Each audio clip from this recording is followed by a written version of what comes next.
नमस्कार, मैं रवि एक बार फिर से स्वागत करता हूं आपका अपना यूट्यूब चैनल साइंस गुरु रवि में। गाइज, आप सभी को पता है 1 फरवरी से रेलवे वाले बच्चों के लिए हमने बायोलॉजी का एक स्पेशल बैच स्टार्ट किया था, जिसमें हम आपको बायोलॉजी के प्रीवियस ईयर के क्वेश्चन करवा रहे थे चैप्टर वाइज।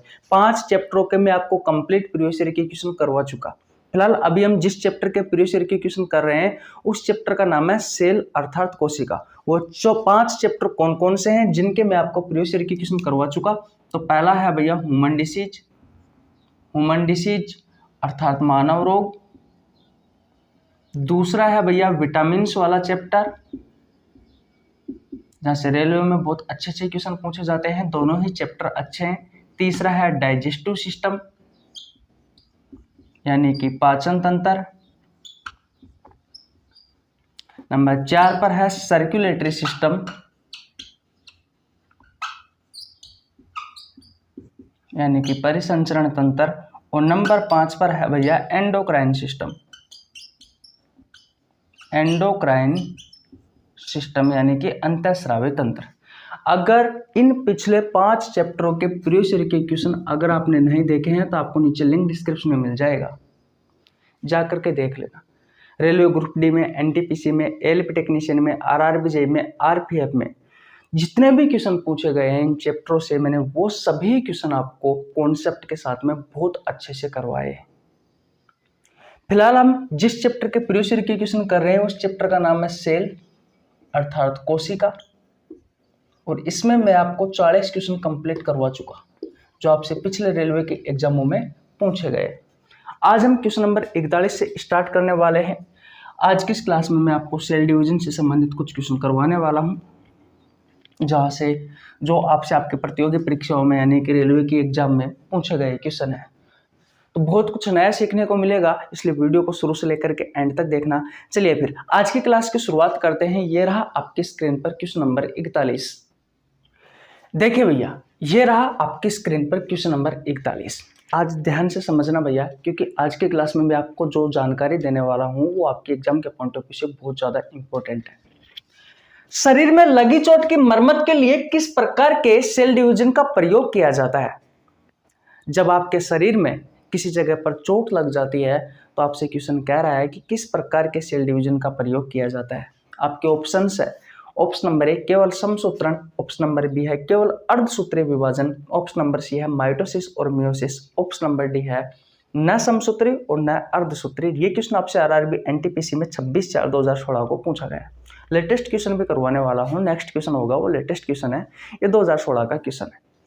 अच्छा क्वेश्चन है इसलिए मैंने यहाँ पर ले लिया है। बताइए इस क्वेश्चन का राइट आंसर क्या होगा? इस क्वेश्चन का राइट आंसर होगा भैया ऑप्शन नंबर ए केवल समसूत्रण। आइए समझते हैं। सबसे पहले सेल डिवीजन के बारे में समझते हैं कि भाई सेल डिवीजन है क्या। भाई कोशिका विभाजन क्या है? तो कोशिका विभाजन के बारे में सबसे पहले बताने वाले वैज्ञानिक कौन थे? तो याद रखना 1855 की बात है। आधुनिक कोशिका सिद्धांत दिया था रूडोल्फ विर्चो ने भैया। इन्होंने इसी के लैटिन भाषा में एक शब्द दिया था, वो है भैया ओमनिज सेलुला इसेलुला। ओमनिज सेलुला इसेलुला। ओमनिज का मतलब होता है प्री एग्जिस्टिंग।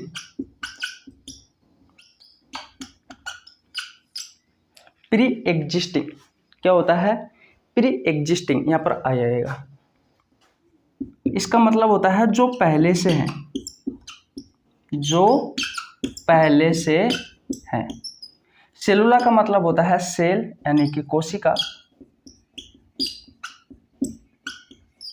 ई का मतलब होता है टू, जिसका अर्थ होता है से, और सेलुला का मतलब होता है सेल यानी कि कोशिका। कह रहा है कि कोशिका से कोशिका का निर्माण होता है जो पहले से है उससे, यानी कि पुरानी कोशिकाओं से ही नई कोशिकाओं का निर्माण होता है। यानी कि कोशिका से ही कोशिका का निर्माण होता है जो पहले से है उस कोशिका से। ये कथन किसने दिया था? ये कथन दिया था भैया रुडोल्फ विर्चोव ने 1855 में।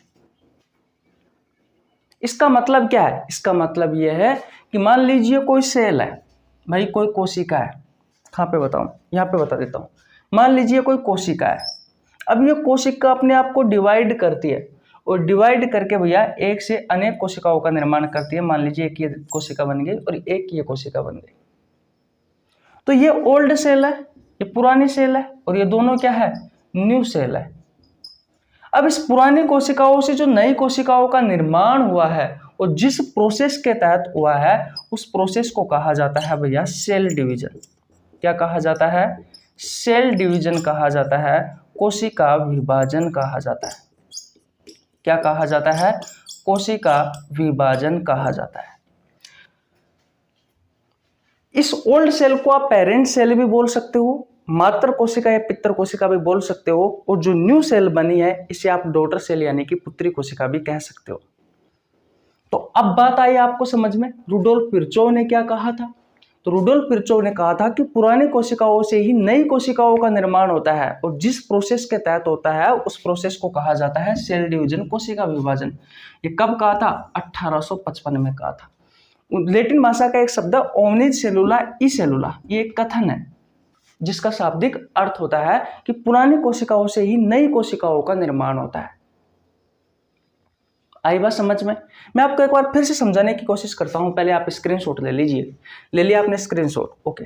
मैं आपको दोबारा समझाने की कोशिश करता हूं कि एक्चुअली में ये सेल डिवीजन है क्या। फिलहाल आपको इतना याद रखना है कि सबसे पहले किसने बताया था कोशिका विभाजन के बारे में? किसने बताया था? रुडोल्फ विर्चोव ने बताया था भैया 1855 में। देखिए भैया, कोशिका विभाजन क्या है? कोई कोशिका है, अरे भाई कोई कोशिका है, मान लीजिए ये कोशिका है, ये क्या है? ये कोशिका है। अब ये कोशिका डिवाइड होती है और डिवाइड होकर के एक से दो कोशिका इसने बना ली। उदाहरण के लिए बता रहा हूं, इसने एक से दो कोशिका बना ली, है कि नहीं? तो जो डिवाइड हुई है ये होती है भैया पेरेंट सेल। इसे पितृ कोशिका भी कह सकते हो आप, या फिर मातृ कोशिका भी कह सकते हो, या फिर आप इसे ओल्ड सेल भी कह सकते हो। जो नई बनी है ये होती है डॉटर सेल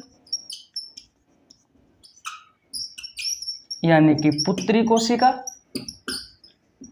आपको दिख नहीं रहा होगा पर इसका सीधा सा मतलब होता है कि जो नई कोशिका बनती है उन्हें कहा जाता है डॉटर सेल यानी कि पुत्री कोशिका। इधर लिख देता हूं न्यू सेल, जिनका निर्माण हुआ है वो नई कोशिका है। जिस प्रोसेस के तहत होता है उस प्रोसेस को कहा जाता है भैया सेल डिवीजन। उस प्रोसेस को क्या कहा जाता है? सेल डिवीजन कहा जाता है। अब आ गई आपको समझ में? किसी को कोई प्रॉब्लम बिल्कुल नहीं होनी चाहिए। तो अगर आपसे क्वेश्चन पूछा जाए कि सेल डिवीजन में जिस सेल का विभाजन हुआ है उस सेल को क्या कहा जाता है, तो पेरेंट सेल कहा जाता है या ओल्ड सेल कहा जाता है। जो नई सेल बनी है उसे डॉटर सेल कहा जाता है, न्यू सेल कहा जाता है। किसी को कोई प्रॉब्लम यहाँ तक बिल्कुल नहीं होनी चाहिए। अब याद रखना, ये जो कोशिका विभाजन है ये 3 प्रकार का होता है। कितने प्रकार का होता है? 3 प्रकार का होता है। ध्यान से समझ लीजिए, जिंदगी में कभी नहीं भूलोगे भैया। और यहाँ से ही आपके एग्जाम में क्वेश्चन पूछे जाते हैं, तो मैं इसे भी मिटा देता हूँ और अच्छे से समझ लेना। कोशिका विभाजन कितने प्रकार का होता है? तो कोशिका विभाजन 3 प्रकार का होता है। अब वो 3 प्रकार कौन कौन से हैं? तो पहला है भैया समसूत्री विभाजन। हिंदी में याद करोगे तो अच्छे से याद हो जाएगा। समसूत्री विभाजन, इसे कहा जाता है माइटोसिस डिवीजन। दूसरा होता है अर्धसूत्री विभाजन, इसे कहा जाता है मियोसिस डिवीजन। और तीसरा होता है भैया असूत्री विभाजन। असूत्री विभाजन यानी कि एमाइटोसिस डिवीजन। मैंने कहा कोशिका विभाजन कितने प्रकार का होता है? 3 प्रकार का होता है। समसूत्री विभाजन यानी कि माइटोसिस सेल डिवीजन, है कि नहीं है? दूसरा होता है अर्धसूत्री कोशिका विभाजन यानी कि मियोसिस सेल डिवीजन। और तीसरा होता है एमाइटोसिस सेल डिवीजन यानी कि असूत्री कोशिका विभाजन। किसी को कोई प्रॉब्लम बिल्कुल नहीं होनी चाहिए। यहाँ पर जो सूत्री आपको दिखाई दे रहा है ये वाला सूत्री, इसका मतलब होता है गुणसूत्र। क्या होता है? गुणसूत्र होता है। क्या होता है? गुणसूत्र यानी कि क्रोमोसोम। तो सम का मतलब हो गया समान और सूत्री का मतलब हो गया गुणसूत्र। तो समसूत्री जो विभाजन है, इस समसूत्री विभाजन में गुणसूत्रों की संख्या समान रहती है। जैसे कि मान लीजिए ये है पितृ कोशिका, जिसे आप मातृ कोशिका कुछ भी कह दीजिए या फिर ओल्ड सेल कह दीजिए, और ये है भैया न्यू सेल। तो इसमें 46 गुणसूत्र है, तो इन दोनों में भी भैया 46 ही गुणसूत्र होंगे। अगर इसमें 46 गुणसूत्र है तो इन दोनों में भी 46 गुणसूत्र ही होंगे। आई बात समझ में? गुणसूत्र हर हमेशा जोड़े में होते हैं, तो आप 23 पेयर भी लिख सकते हो। समझ रहे हो मेरी बात को, मैं कहना क्या चाह रहा हूं? तो समसूत्री विभाजन में क्या होता है, हर हमेशा जो गुणसूत्र होते हैं वो समान होते हैं, जबकि अर्धसूत्री विभाजन में ऐसा नहीं होता। अर्ध का मतलब होता है आधा, सूत्री का मतलब होता है गुणसूत्र। जब भी अर्धसूत्री विभाजन होगा तो गुणसूत्रों की संख्या आधी हो जाएगी भैया। जब भी अर्धसूत्री विभाजन होगा तो गुणसूत्रों की संख्या क्या हो जाएगी? आधी हो जाएगी। जैसे कि 46 है तो भैया 23 आ जाएगा। तो क्या हो जाएगा? 23 आ जाएगा भैया। तो इस चीज का भी आपको ध्यान रखना है। तो समसूत्री विभाजन में गुणसूत्रों की संख्या समान होती है पितर सेल में और डॉटर सेल में, यानी कि ओल्ड सेल में और न्यू सेल में। अर्धसूत्री विभाजन में गुणसूत्रों की संख्या आधी हो जाती है। किससे? जो ओल्ड सेल है उससे नई सेल में, यानी कि पितर सेल से या मातृ सेल से डॉटर सेल में। किसी को कोई प्रॉब्लम है तक? असूत्री विभाजन भैया ये होता ही नहीं है, इसमें गुणसूत्रों का विभाजन होता ही नहीं है, इसमें विभाजन होता ही नहीं है। और इसका एग्जाम्पल आपसे पूछा जाता है तो अमीबा और बैक्टीरिया बता देना। तो असूत्री विभाजन को तो आप छोड़ दो, ये ऐसा विभाजन है जो होता ही नहीं है। अमीबा और बैक्टीरिया इसके उदाहरण है। इसको छोड़ो, इसको तो भूल जाओ आप। आपको इन दो चीजों पर ही फोकस करना है, यहां से ये हमारे एग्जाम में क्वेश्चन आते हैं। जब भी हम समसूत्री विभाजन के बारे में बात करते हैं तो समसूत्री विभाजन में क्या होता है, एक कोशिका से दो कोशिकाओं का निर्माण होता है, और अर्धसूत्री विभाजन में एक कोशिका से 4 कोशिकाओं का निर्माण होता है। इस बात का भी आपको ध्यान रखना है। उसके अलावा आपको क्या याद रखना है, जो समसूत्री विभाजन है, ये समसूत्री जो विभाजन होता है वो कायिक कोशिकाओं में होता है, कायिक कोशिकाओं में होता है या दैहिक कोशिकाओं में होता है। जिससे हमारे शरीर का निर्माण होता है उन कोशिकाओं में होता है ये समसूत्री विभाजन। और अर्धसूत्री जो विभाजन होता है ये जनन कोशिकाओं में होता है। अब जनन कोशिका कौन कौन सी है? शुक्राणु और अंडाणु। तो जब भी आपसे शुक्राणु के बारे में पूछा जाए या फिर अंडाणु के बारे में पूछा जाए तो बता देना भैया शुक्राणु में और अंडाणु में अर्धसूत्री विभाजन होता है, और दैहिक कोशिकाओं में या कायिक कोशिकाओं में समसूत्री विभाजन होता है। मान लीजिए आपको यहाँ पर चोट लगी, तो आप जानते हो हमारे शरीर में एक दिन में बहुत सारी कोशिकाओं की मृत्यु होती है, बहुत सारी नई कोशिका बनती है। इतना तो आप सभी को पता होगा।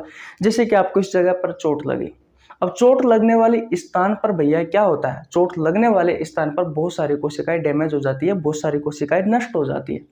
तो वहां पर अगर आपसे क्वेश्चन पूछा जाए कि भैया चोट लगी हुई स्थान की अगर मरम्मत करनी है, यानी कि शरीर के किसी हिस्से पर चोट लग गई और उसकी मरम्मत करने के लिए किस प्रकार के सेल डिवीजन की आवश्यकता होती है, तो वहां पर भैया केवल और केवल समसूत्री विभाजन होगा, केवल माइटोसिस सेल डिवीजन होगा। और 2016 में आपसे क्वेश्चन भी यही पूछा गया है कि शरीर में लगी चोट की मरम्मत के लिए किस प्रकार के सेल डिवीजन का प्रयोग किया जाता है, तो केवल समसूत्रण का किया जाता है, केवल समसूत्री विभाजन का किया जाता है भैया, माइटोसिस सेल डिवीजन का किया जाता है। इसके अलावा आपको क्या याद रखना है, समसूत्री विभाजन के बारे में सबसे पहले बताने वाले वैज्ञानिक कौन थे, यानी कि समसूत्री विभाजन की खोज किसने की, तो फ्लेमिंग ने की थी भैया। किसने की थी? फ्लेमिंग ने। अर्धसूत्री विभाजन के बारे में बताने वाले वैज्ञानिक कौन थे, तो हर्टविग थे भैया। ये दोनों वैज्ञानिकों के नाम और याद कर लीजिए। जितनी जानकारी दी है उतनी जानकारी सटीक है फिलहाल आपकी एग्जाम के लिए। वैसे मैंने सेल डिवीजन वाला चैप्टर आपको करवा रखा है, नहीं पढ़ा है तो आपको नीचे लिंक डिस्क्रिप्शन में मिल जाएगा। पहले मुझे एक्सपीरियंस कम था तो उस टाइम पे मैंने आपको अच्छे से नहीं बता पाया। वैसे मैंने बताने की अपना 100% देने की कोशिश की थी उस समय पर, लेकिन फिर भी हो सकता है कि मैं आपको अपना 100% या फिर नहीं दे पाया हो, तो आप टेंशन मत लीजिए। अब धीरे धीरे मैंने कंटेंट और अच्छा बना लिया है और अच्छे से तैयार कर लिया है, तो मैं दोबारा क्लास लेके आने वाला हूँ। जितने भी चैप्टर है सभी चैप्टर सीरीज वाइज पढ़ाऊंगा। 3 महीने में 4 महीने में पूरा सिलेबस कंप्लीट हो जाएगा। बस मैं मेरे सिलेबस पर काम कर रहा हूँ, बहुत अच्छे से एक एक बारीक चीज़ों पे काम कर रहा हूँ, ताकि आपके प्रतियोगी परीक्षाओं में जो भी क्वेश्चन पूछा जाए वो सभी क्वेश्चनों का आंसर आप अच्छे से दे सके। तो बहुत जोरों शोरों से मेहनत चल रही है, ऐसी बात नहीं है। आपको बहुत अच्छा कंटेंट मिलने वाला है भविष्य में, इसलिए आप हमारे साथ जुड़े रहिए, आपको हम जी दिला कर ही रहेंगे। इतनी बात क्लियर है। तो इस क्वेश्चन का राइट आंसर क्या हो जाएगा? केवल समसूत्र। जितनी मैंने बताई है, अगर बिल्कुल आसान भाषा में बताई है मैंने आपको, बिल्कुल आसान भाषा में, ताकि आपको कोई भी प्रॉब्लम ना आए। ठीक है भैया, नोट कर लेना इन सारी चीज़ों को एक पेज में बहुत अच्छे से, क्योंकि ये सारी चीज़ें आपको आसानी से इतने जल्दी से नहीं मिलती है कहीं पर भी। तो स्क्रीनशॉट ले लिया। ओके, अब चलते हैं भैया क्वेश्चन नंबर 42 की ओर। चले भैया। ओके, देखिए भैया, ये रहा आपके स्क्रीन के सामने क्वेश्चन नंबर 42। सबसे पहले आपको स्क्रीन पर 2 डायग्राम दिखाए गए हैं, इन्हें डायग्राम को अच्छे से देख लीजिए। देख लिया आपने डायग्राम को अच्छे से? और अच्छे से देख लीजिए भैया, बोलो देख लिया आपने डायग्राम को अच्छे से? ओके, अब ध्यान से समझिए। ये जो आपको 2 डायग्राम मैंने स्क्रीन पर दिखाए हैं, इनका संबंध कोशिका विभाजन से है। और ये आपके सामने 2 तो क्वेश्चन दिए गए हैं और ये ऑप्शन दिए हुए हैं, इनमें से आपको सही आंसर देना है। इन ऑप्शन में से क्वेश्चन क्या क्या है वो 2 डायग्राम में दिखाए गए हैं, उनमें से 2 क्वेश्चन पूछे गए हैं आपसे। क्वेश्चन पूछा गया है पहला कि कोशिका विभाजन के प्रकार क्या है, आपको कोशिका विभाजन के प्रकार बताना है पहले में। और दूसरे में आपसे कह रहा है कि जो विभाजन बी है वो कब और कहाँ होता है।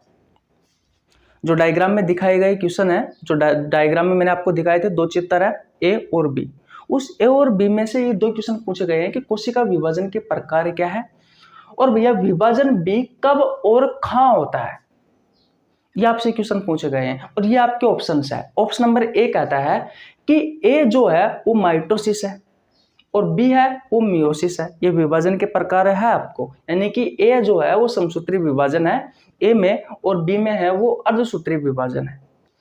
और दूसरा का आंसर यह है कि वृद्धि के लिए शरीर की कोशिकाओं में अर्धसूत्री विभाजन होता है। ये तो ऑप्शन ए है।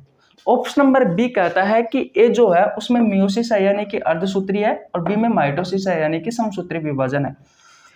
दूसरा का आंसर है युग्मकों के निर्माण के लिए जनन कोशिकाओं में अर्धसूत्री विभाजन होता है।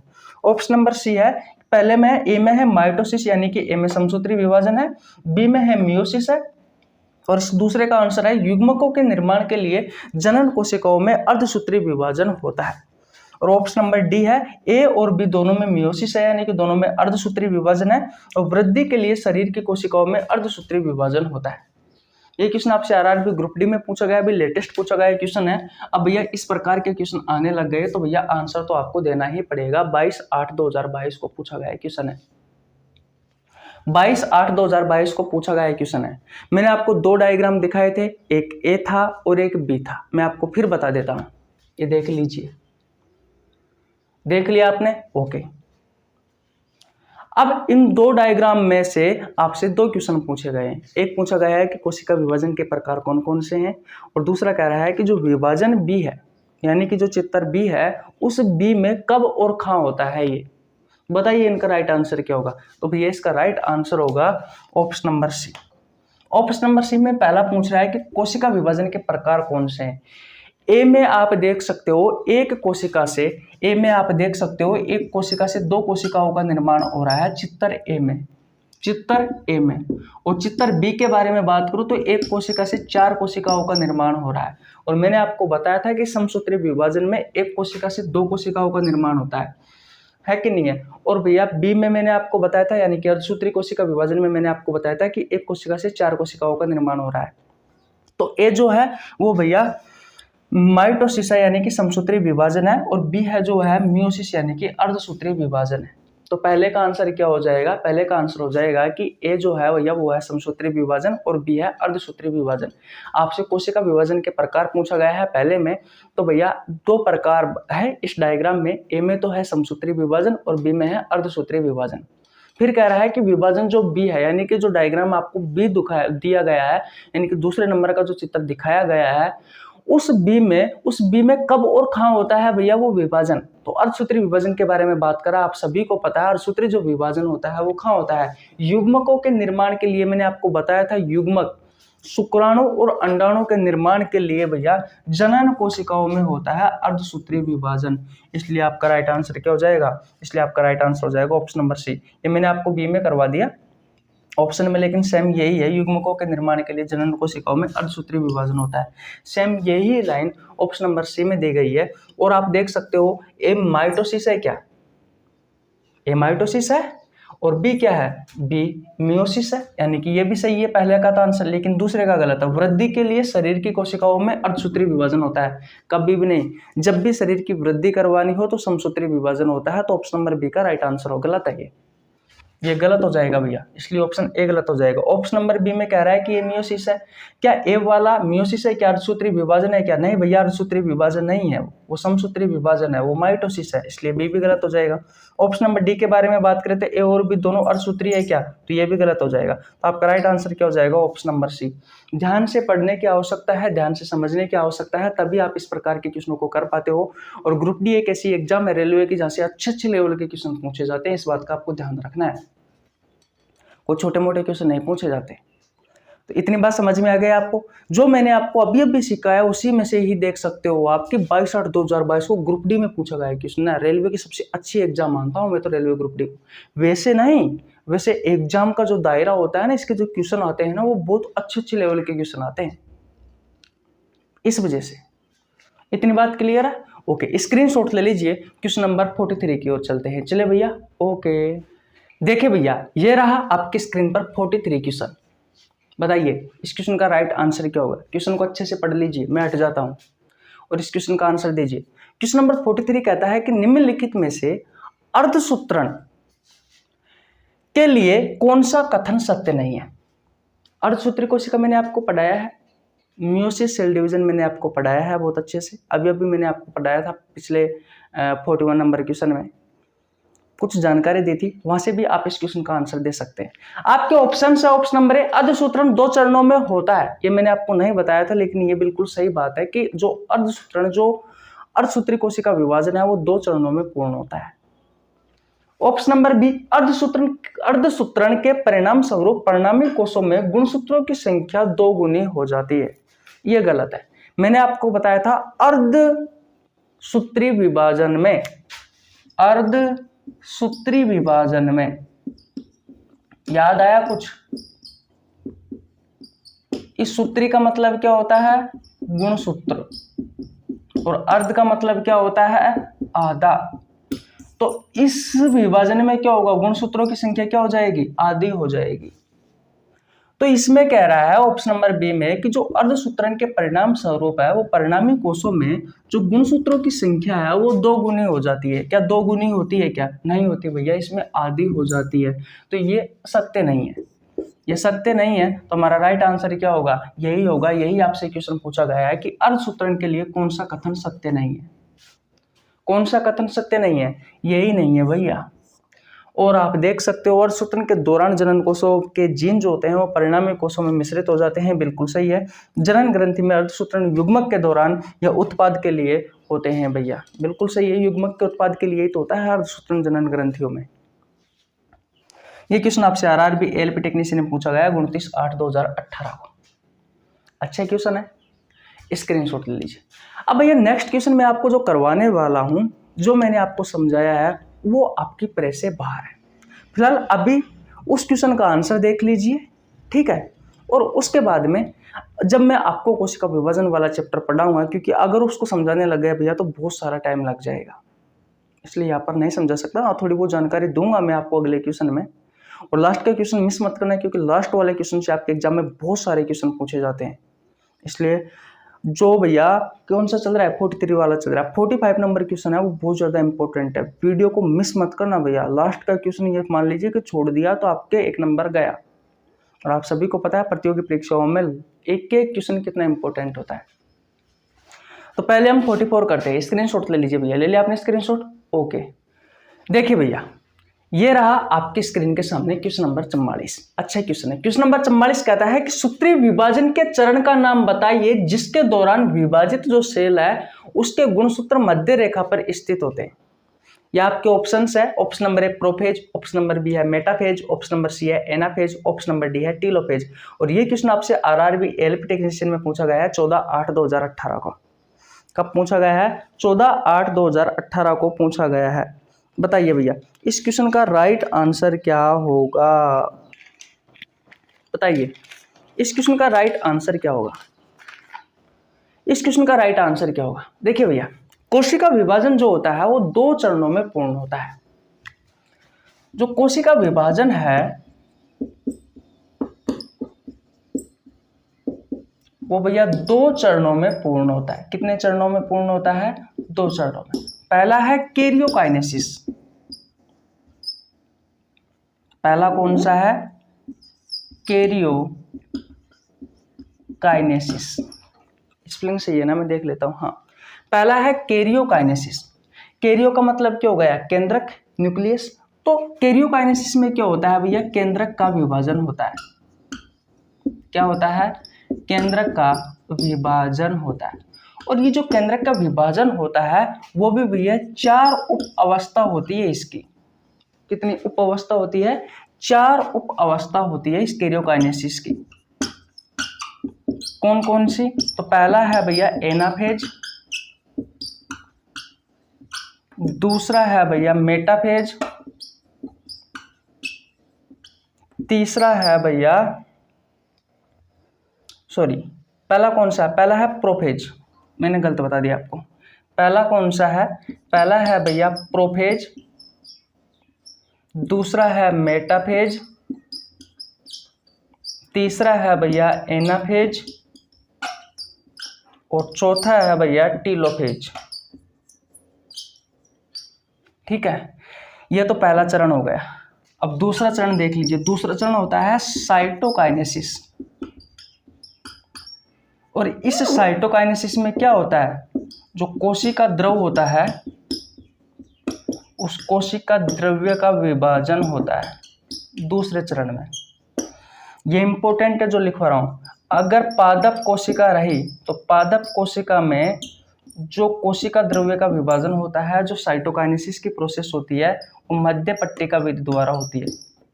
मध्य पट्टिका विधि द्वारा।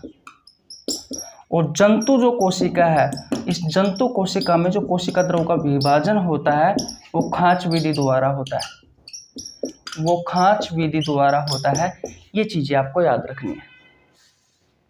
ये चीजें आपको याद रखनी है। मैं आपको एक बार फिर से और बता देता हूं। देखिए, आपका जो कोशिका विभाजन है वो 2 चरणों में पूर्ण होता है। आपका जो कोशिका विभाजन है वो 2 चरणों में पूर्ण होता है। पहला है कैरियोकाइनेसिस। कैरियोकाइनेसिस में केंद्रक का विभाजन होता है पहले।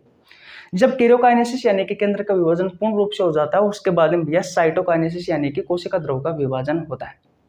लेकिन पहले हम कैरियोकाइनेसिस की बात करते हैं, केंद्र के विभाजन के बारे में बात करते हैं। तो इसकी भी 4 उप अवस्था होती है इस कैरियोकाइनेसिस की भी, जिसमें पहला आता है भैया प्रोफेज, दूसरा आता है मेटाफेज, तीसरा आता है एनाफेज और चौथा आता है टीलोफेज। ये भी पूरी उप अवस्था पूर्ण हो जाती है उसके बाद में साइटोकाइनेसिस यानी कि कोशिका द्रव का विभाजन होता है।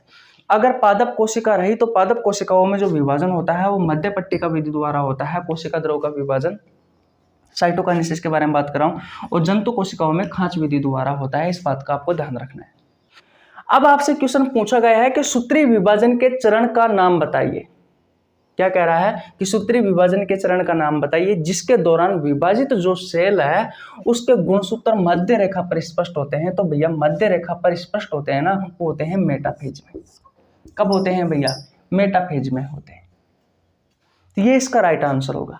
अब एनाफेज के बारे में, प्रोफेज के बारे में, मेटाफेज के बारे में, एनाफेज के बारे में और टीलोफेज के बारे में हम आपको बताएंगे। याद रखना है, समसूत्री विभाजन में समसूत्री विभाजन में सबसे लंबे समय तक चलने वाली जो उप अवस्था होती है वो होती है प्रोफेज, और सबसे कम समय तक चलने वाली जो उप अवस्था होती है वो होती है एनाफेज। इस चीज के बारे में भी आपको याद रखना है, इस चीज के बारे में भी आपको याद रखना है भैया। इतनी बात क्लियर है? तो सबसे लंबी अवस्था पूछे, सबसे लंबी पूर्वावस्था पूछे आपसे, तो आप क्या बताओगे? प्रोफेज। और सबसे छोटी अगर आपसे पूछे तो आप क्या बताओगे? एनाफेज। तो कभी कभी ये लंबी पूर्वावस्था और भैया ये सबसे छोटी पूर्वावस्था भी पूछ ली जाती है। ये पूर्वावस्था होती है, उपावस्था नहीं, पूर्वावस्था लिख देता हूं मैं, पूर्वावस्था। तो भैया अगर पूछे कि भैया सूत्री विभाजन के किस चरण में जो विभाजित सेल है, यानी कि जो विभाजित हो रही है वो कोशिका, उसके गुणसूत्र मध्य रेखा पर किस में आते हैं? तो भैया मेटाफेज में आते हैं। इस चीज का आपको ध्यान रखना है। ये क्वेश्चन आपसे आरआरबी एएलपी टेक्नीशियन में पूछा गया है 14/8/2018 को। मैं आपके लिए एक नई क्लास लेके आने वाला हूं जिसमें मैं आपको सेल डिवीजन के बारे में पढ़ाऊंगा, बिल्कुल बारीक बारीक एक एक चीज पढ़ाने वाला हूं। अभी मैं इसी चीज पर काम कर रहा हूं भैया, मुझे 4 दिन हो गए साइटोलॉजी वाले चैप्टर को पढ़ते हुए। बहुत अच्छे से कंटेंट तैयार कर रहा हूँ, एक एक बारीक बारीक चीज, जिससे कि वो कहते हैं ना कि वो बाल की खाल निकालना, बस उस तरीके से मैं आपके लिए लगा हुआ हूँ। तो धीरज रखिए, सब काम होगा। ठीक है भाई, ओके। तो स्क्रीनशॉट ले लीजिए और आज का नेक्स्ट क्वेश्चन देखते हैं, आज का अंतिम क्वेश्चन देखते हैं भैया, क्वेश्चन नंबर 45। चले, ओके। देखिए भैया, आज का अंतिम क्वेश्चन हमारा क्वेश्चन नंबर 45। प्रोटोप्लाज्म शब्द किसने दिया? आपके ऑप्शन है, option number A Mendel, option number B है पुरकिंजे, ऑप्शन नंबर सी है डार्विन, ऑप्शन नंबर डी है रोबोटो। ये क्वेश्चन आपसे आरआरबी एनटीपीसी में पूछा गया है 3/3/2021 को। गाइज ये क्वेश्चन बहुत इंपॉर्टेंट क्वेश्चन है। रेलवे ग्रुप डी में, एनटीपीसी में, एएलपी टेक्नीशियन में, अलग अलग एग्जामों में आपसे अलग अलग तरीके से यहाँ से क्वेश्चन पूछे जाते हैं। इस प्रोटोप्लाज्म के बारे में बात करें तो प्रोटोप्लाज्म की खोज भी भैया पुरकिंजे ने ही की थी और ये शब्द भी भैया पुरकिंजे ने ही दिया था। लेकिन जो हक्सले वैज्ञानिक है उन्होंने इस प्रोटोप्लाज्म को सजीवों के शरीर का भौतिक आधार कहा है। तो कभी कभी आपसे ये चीज भी पूछ ली जाती है। इतनी बात क्लियर है क्या भैया? हक्सले ने क्या कहा था? हक्सले ने कहा था भैया, स्पेलिंग सही है ना? हाँ, हक्सले ने क्या कहा था कि जो प्रोटोप्लाज्म है वो सजीवों के शरीर का भौतिक आधार है। वो क्या है? वो सजीवों के शरीर का भौतिक आधार है। आपसे आपके एग्जाम में पूछा जाता है कि प्रोटोप्लाज्म को सजीवों के शरीर का भौतिक आधार किसने कहा या फिर ये कथन किसने दिया? तो भैया हक्सले ने दिया था। शब्द के बारे में पूछे और खोज के बारे में पूछे तो बता देना पुरकिंजे है भैया। अब बात आती है कि भैया ये प्रोटोप्लाज्म क्या होता है? भाई ये प्रोटोप्लाज्म है क्या? प्रोटोप्लाज्म क्या है? इसे हिंदी में कहा जाता है जीव द्रव्य। क्या कहा जाता है? जीव द्रव्य। इस प्रोटोप्लाज्म का निर्माण 3 चीजों से होता है। पहली है साइटोप्लाज्म, यानी कि कोशिका द्रव्य। दूसरा है न्यूक्लियोप्लाज्म, यानी कि केंद्रक द्रव्य। और तीसरा है सेल ऑर्गेनेलिज, यानी कि कोशिका। जब ये तीनों चीजें एक साथ में मिल जाती है तो किसका निर्माण होता है? इस प्रोटोप्लाज्म का निर्माण होता है, इस जीव द्रव्य का निर्माण होता है। अब आपके दिमाग में क्वेश्चन आ रहा होगा कि साइटोप्लाज्म क्या है, न्यूक्लियोप्लाज्म क्या है और सेल ऑर्गेनेलिज क्या है। तो एक एक करके हम आपको सारी चीजें समझाते हैं। देखिए, सेल ऑर्गेनेलिज के बारे में बता देता हूं। सबसे पहले हम साइटोप्लाज्म के बारे में ही बात करते हैं, कोशिका द्रव्य के बारे में ही बात करते हैं। इसको मैं मिटा दूं, इधर डायग्राम की सहायता से समझ लेते हैं ताकि आपको और अच्छे से समझ में आ जाए ये कहानी। देखिए भैया, मान लीजिए ये एक कोशिका है। अब मैं यहाँ पर एनिमल सेल के डायग्राम की सहायता से मैं आपको समझा रहा हूं। तो ये क्या है? ये एक एनिमल सेल है, ये एक जंतु कोशिका है। और जंतु कोशिका का जो सबसे बाहरी आवरण होता है वो होता है सेल मेम्ब्रेन। वो क्या होता है? वो होता है सेल मेम्ब्रेन, यानी कि कोशिका झिल्ली। इतनी बात क्लियर है? और पादप कोशिका की बात करें तो पादप कोशिका का जो सबसे बाहरी आवरण होता है वो होता है सेल वॉल यानी कि कोशिका भित्ति। उस कोशिका भित्ति के अंदर की तरफ ये सेल मेम्ब्रेन पाई जाती है। लेकिन जंतु कोशिका में ऐसा नहीं है, जंतु कोशिका में सेल वॉल पाई नहीं जाती, डायरेक्ट सेल मेम्ब्रेन पाई जाती है। बीचों बीच में क्या होता है? न्यूक्लियस होता है। क्या होता है? न्यूक्लियस होता है। न्यूक्लियस का मतलब समझते हो आप? केंद्रक होता है। इस केंद्रक के चारों ओर एक झिल्ली पाई जाती है जिसे कहा जाता है न्यूक्लियर मेम्ब्रेन। जिसे क्या कहा जाता है? जिसे न्यूक्लियर मेम्ब्रेन कहा जाता है, जिसे केंद्रक झिल्ली कहा जाता है। क्या कहा जाता है? जिसे केंद्रक झिल्ली कहा जाता है। अब याद रखना, इस कोशिका झिल्ली के बीच में और इस केंद्रक झिल्ली के बीच में एक गाढ़ा सा, एक जेली के समान एक द्रव भरा रहता है और इस द्रव को ही कहा जाता है साइटोप्लाज्म, यानी कि कोशिका द्रव्य कहा जाता है। क्या कहा जाता है? कोशिका द्रव्य कहा जाता है। अब आपको समझ में आ गया कोशिका द्रव्य क्या है, साइटोप्लाज्म क्या है। कोशिका झिल्ली और केंद्रक झिल्ली के बीच में एक गाढ़ा सा जेली के समान एक द्रव भरा रहता है जिसे कहा जाता है कोशिका द्रव यानी कि साइटोप्लाज्म। इतनी बात क्लियर है। अब न्यूक्लियोप्लाज्म के बारे में बात कर लेते हैं। तो जो न्यूक्लियर मेम्ब्रेन होती है, इस न्यूक्लियर मेम्ब्रेन के अंदर की तरफ, या फिर आप कह सकते हो कि न्यूक्लियस के अंदर की तरफ एक द्रव भरा रहता है जिसे न्यूक्लियोप्लाज्म कहते हैं, जिसे केंद्रक द्रव कहते हैं। तो न्यूक्लियस के अंदर कौन सा द्रव होगा? न्यूक्लियोप्लाज्म होगा। न्यूक्लियोप्लाज्म होगा, है कि नहीं है? केंद्रक द्रव होगा। तो दो चीजें आपकी क्लियर हो गई। साइटोप्लाज्म और न्यूक्लियोप्लाज्म क्या है? कोशिका झिल्ली और केंद्रक झिल्ली के बीच में जो द्रव पाया जाता है गाढ़ा सा जेली के समान, वो है साइटोप्लाज्म। और केंद्रक के अंदर जो द्रव पाया जाता है वो होता है न्यूक्लियोप्लाज्म यानी कि केंद्रक द्रव। सेल ऑर्गेनेलिज क्या है? कोशिका में बहुत सारे सेल ऑर्गेनेलिज होते हैं, जैसे कि आपने नाम सुना होगा माइटोकॉन्ड्रिया। सुना है कभी नाम? माइटोकॉन्ड्रिया। उसके अलावा एंडोप्लाज्मिक रेटिकुलम, अंतःपर्दवीय जालिका। उसके अलावा गोल्गी बॉडीज। क्या भैया? गोल्गी बॉडीज, गोल्जी काय। इसके अलावा लाइसोसोम, इसके अलावा राइबोसोम, इसके अलावा वोक्यूल्स, रिक्तिका या रसदानी। वैक्यूल्स क्या कहा जाता है? वैक्यूल्स, रिक्तिका या रसदानी। इसके अलावा और भी प्लांट सेल में भी देखने को मिलते हैं, प्लास्टिड वगैरह। उसके अलावा सेंट्रोसोम, माइक्रोबॉडीज, ये सभी सेल ऑर्गेनेलिज है भैया। ये जितने भी मैंने अभी नाम लिए हैं ये सभी सेल ऑर्गेनेलिज है, ये सभी ही कोशिकांग है। तो जब ये तीनों चीजें मिल जाती है तो भैया किसका निर्माण होता है? प्रोटोप्लाज्म का निर्माण होता है, जीव द्रव्य का निर्माण होता है। इस जीव द्रव्य की खोज किसने की? पुरकंजे ने। शब्द किसने दिया? पुरकंजे ने। हेग्जिले ने इसके बारे में क्या कहा कि जो प्रोटोप्लाज्म है वो सजीवों के शरीर का भौतिक आधार होता है। तो ये चीजें भी आपको याद रखनी है। तो आशा करता हूं बहुत सारी चीजें आपको बहुत अच्छे से समझ में आ गई होगी। अगर आपको आज की वीडियो अच्छी लगी हो तो वीडियो को लाइक कर दीजिए। आपके छोटे भाई के लिए एक प्यारा सा कमेंट कर दीजिए। चैनल पर नया है तो चैनल को सब्सक्राइब कर लेना, बेल आइकन को प्रेस कर लेना, ताकि आपके पास हमारी वीडियो का नोटिफिकेशन टाइम टू टाइम पहुंच सके। मेरे बारे में बता देता हूं, मेरा नाम रवि है। मैं सभी प्रतियोगी परीक्षाओं के लिए बायोलॉजी पढ़ाता हूं। जो कंटेंट आपको पेड कोर्स में उपलब्ध नहीं होता है उससे अच्छा कंटेंट देने की कोशिश करता हूं। आपको हमारे साथ जुड़ने के लिए 1 रुपये देने की आवश्यकता नहीं है, सिर्फ चैनल को सब्सक्राइब करना है, बेल आइकन को प्रेस करना है, ताकि आपके पास हमारी वीडियो का नोटिफिकेशन टाइम टू टाइम पहुंच सके। इतनी बात क्लियर है? सुबह 6 बजे और शाम 6 बजे, सुबह 6 बजे कम्युनिटी पोस्ट में बायोलॉजी का बेहतरीन क्वेश्चन डालता हूं, जिसका आंसर हर रोज 4-5 हज़ार स्टूडेंट देते हैं। आप भी दीजिए ताकि बायोलॉजी के बेहतरीन और अच्छे क्वेश्चनों पर आपके पकड़ बने रहे। ये वो क्वेश्चन है जो या तो आपसे आपके प्रतियोगी परीक्षाओं में पूछे गए या फिर आगे पूछे जाने की संभावना रहती है। अगर आप हर रोज इन क्वेश्चनों का आंसर देते हो तो बायोलॉजी की अच्छे क्वेश्चनों पर आपकी पकड़ बनी रहेगी। इतनी बात क्लियर है? किसी को कोई प्रॉब्लम बिल्कुल नहीं होनी चाहिए। और देखिए भैया, शाम को 6 बजे कम्युनिटी पोस्ट में फिजिक्स और बायोलॉजी में से दोनों में से एक के क्वेश्चन डालता हूँ। ये भी अच्छे क्वेश्चन होते हैं, इनके भी आंसर बहुत सारे लोग देते हैं, 4-5 हज़ार स्टूडेंट हर रोज देते हैं इनका आंसर भी।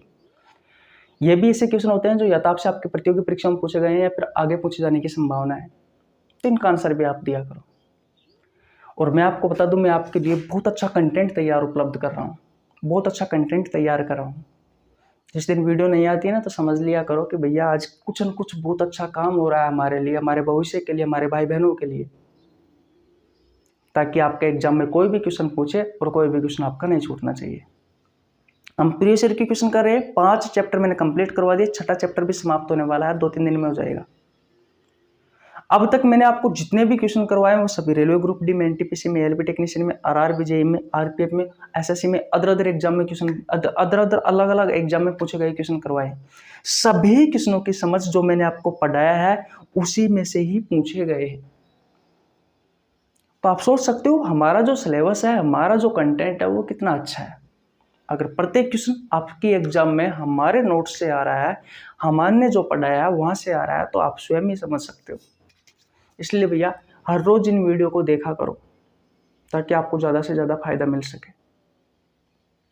ठीक है भाई, ओके। तो सब्सक्राइब कर लिया होगा, अपने दोस्तों के पास, अपने भाई बहनों के पास इस वीडियो को शेयर कर दीजिए ताकि वो भी पढ़ सके। तो मिलते हैं भैया नेक्स्ट वीडियो में, तब तक के लिए बाय बाय।